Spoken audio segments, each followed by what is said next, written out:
அம்மால தாலியார்த்த பசங்க நாங்க எத்தனை கப்பல் அட்டுவாங்க தாலியார்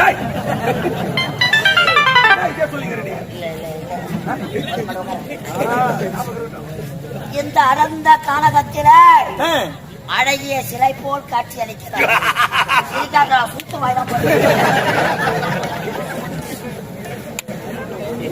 இதற்கு முன்பாக இப்பேற்பட்ட அழகான பெண்ணை பார்த்தது கிடையாது. இல்ல